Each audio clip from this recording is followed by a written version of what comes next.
place very easily. Somebody paid my way to the conference without me even asking them. All kinds of interesting things were going on. And I went out to purchase a couple of outfits because I didn't have anything that was going to look businesslike for this. And right as I pulled out on the road to head home, it just looked to me like it manifested or materialized. I didn't notice it prior to that, and then suddenly there was this car right in front of me, a white car, and it had lights around the license plate.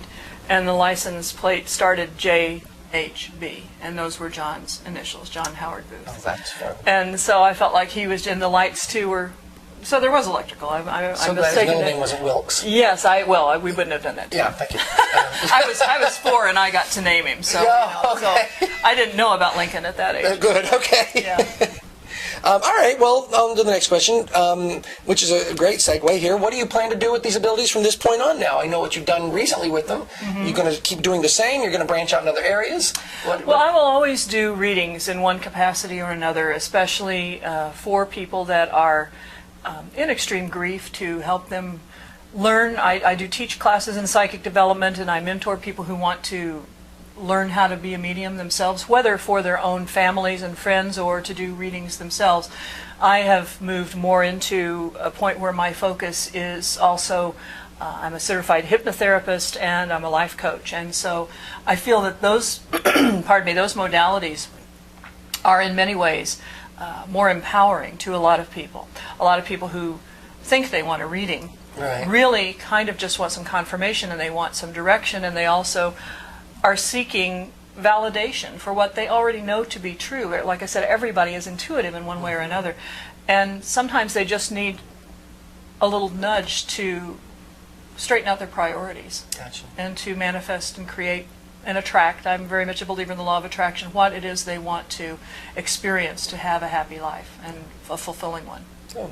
I know we've had many conversations in the past about what do you think is next, what do you think is true? Well, I can't believe that because this and this and this don't add up, and it makes for great argument. Yeah. It's much better than politics and religion. This is a lot more fun to talk about. In addition, besides Johnny, tell me some other significant influences on your life, that got you to this point. Sure. Edgar Casey was when my older brother gave me the book There Is a River by Thomas Sugru, which is the first biography that was ever written about Edgar Casey. Edgar Casey was known as the Sleeping Prophet. Amazing man. Look him up online. If you've never heard of him, I'm amazed, but I know there are always people that see and hear things that I haven't too. So Cayce, Edgar Casey, wonderful, wonderful book. He saw auras, among other things. He also, in a trance-like state, could diagnose and give naturopathic type of advice to people who were ill. And he would be in a hypnotic state, and his wife or his secretary would read these letters to him, and he would go and remote view these people and their bodies and just tune into what was going on with them and then give a cure. And anyway, I started, after I read that, I was about 17, I realized maybe I wasn't so weird after all, and kind of got back into learning more about metaphysics, but I didn't really pick it up until my late 20s when I moved out here. Brian Hurst was my mentor, wonderful British medium who also mentored James Van Praagh. In the beginning, James and I sat in the same psychic development circle back in the mid-'80s. And Brian is just an amazing person too, and introduced me to some other wonderful people, among them Leslie Flint, who is an acclaimed voice medium in Great Britain. I had a mentor named Merlin, that was really his name, American Indian. An American Indian named Merlin? Yes, Well, he was about 2/3. Any relation to Uncle Arthur? Apache. Not that I know of, but he was very magical too, and taught me a lot. I wrote about both of them in my book too, toward the back.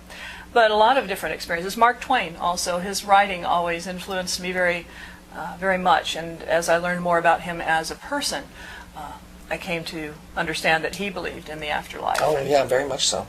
And Arthur Conan Doyle, a lot of people back toward the end of the 1800s, beginning of the 1900s, were very much into this. So wonderful. And as far as all of our viewers that are watching us today, how can they start working on their own intuitive selves, or learning to do what you do for themselves? Or Sure. Well, it all begins with giving yourself permission in this time and space to be quiet Because in this society, that's something that we are very estranged from in many cases. Oh, very much so. So we're just constantly bombarded by energy, by information. And the technological advances that we have in this 21st century are amazing, but at the same time, in many ways, they're overwhelming. And you have to kind of be willing to go back to basics and be willing to sit. And I tell people to sit with their palms upward in their laps or above their lap or on a desk, whatever they like. Close your eyes, take a few deep breaths, and just, if it helps, if you're a visual person, imagine a big hand wiping a chalkboard clean, that has a lot of writing and figures and things on there. And imagine that being the slate of your mind being wiped clean, tabula rasa. And then just say to whomever it is you're hoping to connect with, I always say a protective prayer too, that I'm only willing and wanting to work with energies which emanate from the true source of divine light. And you know that because I say that before every reading that I do. Mother, Father, God. Yes, and it's important to, very important, I think, to make that sort of declaration. But just start out for maybe 2 to 5 minutes and just say whatever it is you want to tell me, Mom, or whomever it is you're feeling might be around you or that you would like to invite to come and talk to you. I'm going to accept the very first impression that you give me, because tell you what, that is always the most accurate one. We let our lovely left brain, which serves us so well in so many capacities, get in there and analyze things to pieces and sometimes deprive us of the gift that was there right from the get-go. So the more you practice that, and then you can extend that. You can start a psychic development circle, as I sat in, find like-minded people who are willing to sit basically in silence. And if anybody watching wants to know how to do that, I have a document on how to start a psychic development circle. You can email me through my website, which is CherylBooth.com, and I will send it to you. Practice, practice, practice. Like anything, so you can get to Carnegie Hall. Again, yes. Well, that about wraps us up, but I did want to do one more shameless plug. Cheryl's book. It's wonderful. She even dresses to match. And it is a wonderful read, especially, very rarely do you read a story where a person with such a severe handicap as we know it here in this plane is able to help someone else from beyond with clarity. Because clarity was anything but what Johnny experienced here, at least as far as we could tell. Right. Now, who knows what's going on in their mind? We still medically can't decipher that. Maybe someday we will, and we'll know a lot of other answers. And where can they get this book? Okay. And that about wraps us up, but I would like to put one more shameless plug in for Cheryl's book here. Johnny Angel is my brother, Cheryl Booth. You can find it on the internet, Amazon, any of those kind of places like that. Google my name. Google her name, Google the book. And but Cheryl's done a lot of other things besides the book. If you ever get a reading with Cheryl, I'm sure that you will find it an experience to remember. Thank you for joining us. Thank you, Mark. Thank you.